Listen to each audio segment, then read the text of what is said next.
I am Doug Ward from Tech Britain. We're here today. Jamie, nice to meet you, Jamie. Nice to meet you. Turing Festival. Just for our viewers back home, Jamie, just let them know a little bit about yourself and the Turing Festival. That would be fantastic. So, I came from very much a life science background, but I moved into tech geekery through animation and open source software and so on. Recently, I've been working with an Open Innovation Northwest Europe fund, which is an 8.2 million fund over 3 years, and part of that is to look at commercialisation across the Northwest Europe region. And one of the things that was really bugging me was that trying to get early stage funding into some of the amazing stuff that we've got here in Edinburgh was really tough. Clearly we're not in Silicon Valley, and access to the people that understand the tech, the potential of the companies, and the opportunities which exist were more limited in the UK. How can we bring this together? And there's a number of different things. For example, today we're at the Informatics Ventures EIE event, which is a really tremendous event, an investment event. I wanted to do something a little bit different, and part of it was a little bit fun, part of the fact that I'm a bit of a geek as well, which was looking at the reasons why we were trying to bring people across and the difficulties involved in that sort of venture capital, angel funding stuff. And we suddenly realised, hang on a minute, look at something like South by Southwest. Clearly in America it's now such a big tech event, but it started off as an indie festival with music and movies and all that good stuff, and the young tech guys were coming along there to have their meetings informally, and of course that's now much larger.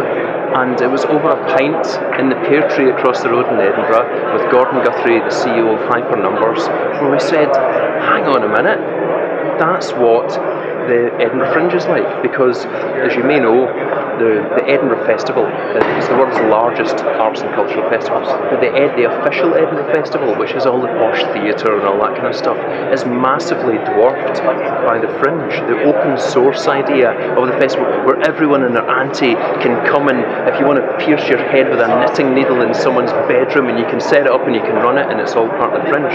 And we realised, hang on a minute, that's better than South by Southwest. We've got the best tech guys in the world, and we've got the biggest arts festival. That's what flips it from being a Scottish-centric, dour, kilt-wearing shortbread event to turning it into something which is genuinely global, which has the opportunity to really showcase the incredible talent for tech across the UK and across Europe, which we've got.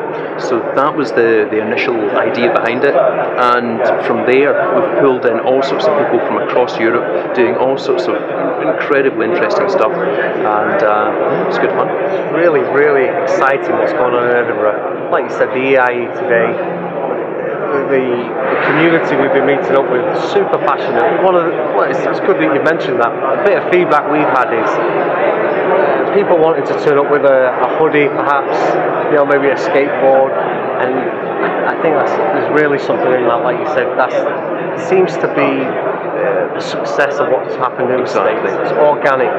And let's face the facts. This crisis that we're in at the moment, the government aren't going to save us. The banks definitely aren't going to save us.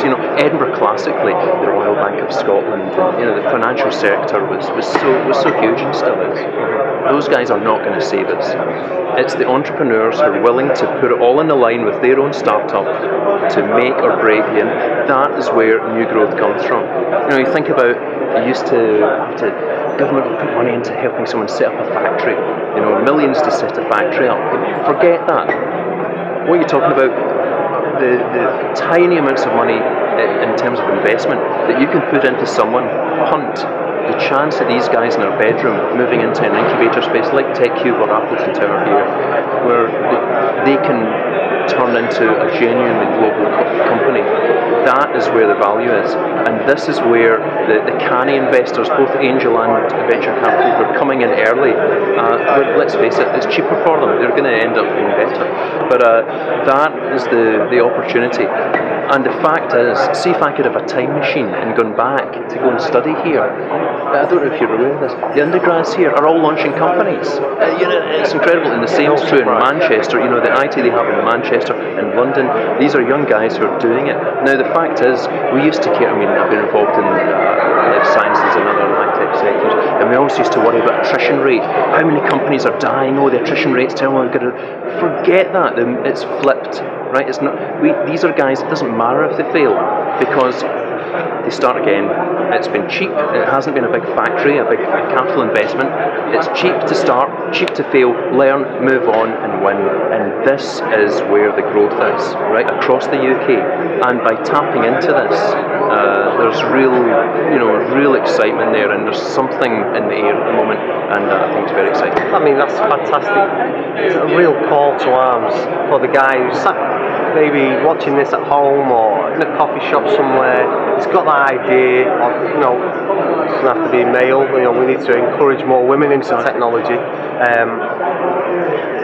Really is a case of, would you say, go out there and do it? Yeah.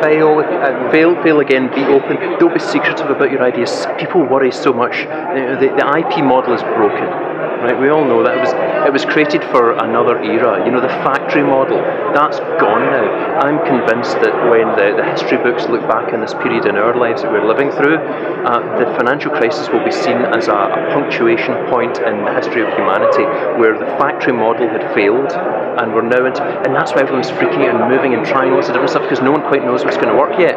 But that's the most exciting period to live in. The factory model is gone. What does that mean? It means school's broken. School was made for a factory, because if you could wear a tie and sit still and you'd be a good worker, and that's gone now. There is no way that you can make a widget cheaper than the next person, because the next person's in the emerging markets. They're in China, they're in India, wherever. Forget that. That is gone. The knowledge economy, the creative economy, the guy with the idea, that's the way to make the economy work. That's the way to make real money, and the only way to do that is to encourage that and to allow people to fund them early, to let them fail, and to work with them to grow. That's where we're at just now. Do you see the government playing a part in this change, or do you think it's more for the community to just do it themselves? The fact is that clearly there are all manner of government programs, some of which work very well, some of which, let's face it, work more poorly. From my own point of view, I feel that a lot of these top-down governmental initiatives don't work so well. The things that have been working much better are actually the ground-up stuff. It's the really early, it's the guys who are just going for it. Now, if new government schemes are able to feed into that and to help these guys in sensible ways and to steer them through the mire of that, then that's excellent. But it doesn't matter. We're going to do it anyway. And if they want to be on board, then that's fine. But we're not hanging around. We're going to make it happen. So let's face it, as things progress, all of these classical organisations are going to be on board. It's fantastic. I really want to thank you for your time, Jamie. It was a real pleasure. I think people back home really should be taking notice of what you just said. Fantastic.